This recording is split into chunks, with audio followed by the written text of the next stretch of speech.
Jadwal agenda hari ini itu di pengadilan ini tentang apa aja nih? Hari ini terkait perkara tindak pidana korupsi di BPR Intan Jaya Garut.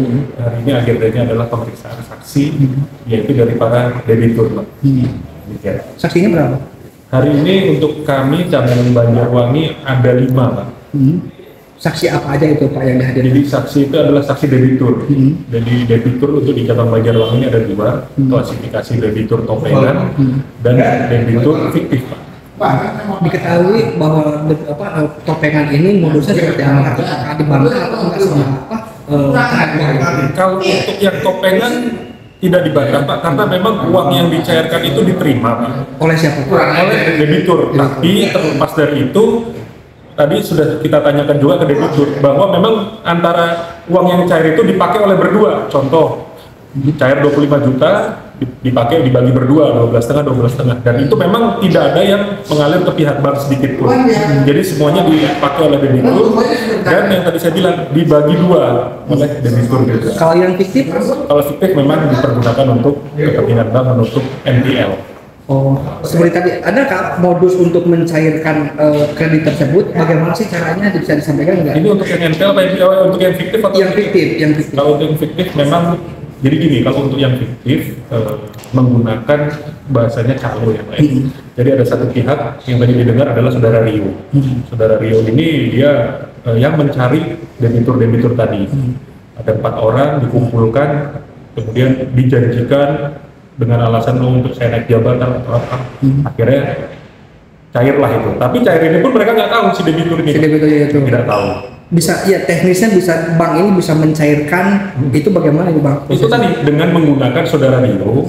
Jadi saudara Rio inilah sebagai perantara antara bank dan debitur. Bukan pegawai bank Rio ini? Pegawai bank juga. Oh, pegawai. Di Banjarwangi? Bukan, di Bayongbong. Oh, di Bayongbong. Karena yang tadi saya bilang kan, jadi saudara Rio ini adalah pegawai bank sekaligus calo yang mencari debitur-debitur fiktif ini. Saat ini masuk dalam terdakwa nggak? Belum. Oh, belum. Berarti masih belum ada, jadi saksi belum apa? Belum, karena Rio itu bukan pegawai di cabang Banjarwangi, dia adalah di Bayongbong. Tapi sudah mulai jelas terlihat bahwa Rio ini adalah yang mencari debitur-debitur fiktif ini. Dan yang tertutup di fakta persidangan nih, apakah Rio ini yang mengatur debitur fiktif atau nasabah-nasabah yang lainnya di semua cabang atau hanya di Banjarwangi aja? Yang saya tahu dan yang saya ketahui hanya baru cabang Banjarwangi. Ya, karena yang diceritakan juga oleh terdakwa klien saya adalah bahwa Rio memang yang mencari untuk debitur-debitur fiktif. Sehingga klien Bapak terdakwa ini percaya bahwa debitur ini betul mengajukan gitu. Betul. Jadi gini, sebenarnya memang Rio ini ada fee-nya juga, yaitu sebesar 4 juta. Jadi harusnya debitur-debitur yang fiktif tadi menerima. Begitu data diambil ya terima 4 juta. Tapi kan ini enggak. Data diambil, uang cair nggak tahu, uang 4 juta juga tidak tersampaikan. Sampai sekarang itu kreditannya itu sudah ada pembayaran atau nunggak? Kalau fiktif pasti nunggak, Pak. Nunggak ya? Karena kan mereka tidak tahu.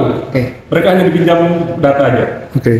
Pak, debitur fiktif kira-kira yang terkuak di sini ada berapa orang? Yang mana? Fiktif, yang debitur fiktif. Kalau debitur fiktif itu sesuai dengan dakwaan jaksa ada 19. 19. Betul. Kerugian negara berapa? Untuk kerugian negara itu untuk fiktif sekitar 800 juta. 800 juta. Oh, untuk keseluruhan? Kalau untuk yang topengan ya, kalau untuk yang topengan juga 800. Tapi itu nanti yang perlu kita buktikan tadi bahwa ada juga keterangan bahwa topengan ini kan uang dipakai, diterima oleh nasabah. Terlepas nasabah itu yang tadi kayak semacam seperti Pak Ade suaranya saksi, oh itu dipakai oleh sini, tapi kan uang itu diterima dulu, Pak. Gitu. Jadi tidak ada sedikit pun kredit topengan ini yang uangnya dipergunakan untuk kepentingan bank. Pandangan dari pengacara terdakwa nih, apakah ini kerugian negara atau kerugian daripada nasabah ya? Kalau pandangan saya jujur aja ini seharusnya ini masuk ke dalam tindak pidana perbankan, karena tidak ada debitur yang masuk sebagai terdakwa. Seharusnya debitur yang menerima ini harusnya karena itu termasuk kerugian negara harus ada debitur yang ditarik. Tapi ini karena terdakwanya semua adalah orang bank, baik itu pimpinan cabang, kabin pemasaran, harusnya ini masuk ke tindak pidana perbankan. Kang, harapannya untuk klien Kang apa? Harapannya untuk klien saya ya pasti yang pertama adalah hukuman seringan-ringannya, Pak. Karena memang tidak ada uang yang dinikmati, Pak. memang ada kesalahan dari klien kami selaku kepala cabang adalah ya memang dia memberikan persetujuan, tapi tujuannya apa? Untuk menurunkan NPL, Pak. NPL itu adalah kredit macet di perbankan. Tujuannya hanya itu, tidak ada uang yang dipergunakan untuk pribadi. Bisa dilihat juga dalam pertanyaan saya, dalam jalannya persidangan saya juga sudah memberikan keterangan bahwa gaya hidup klien kami tidak ada yang setelah terjadinya ini istilah tidak ada memperkaya diri sendiri lah. Karena kehidupan bukannya malah makin kaya, ada perkara makin jatuh, Pak.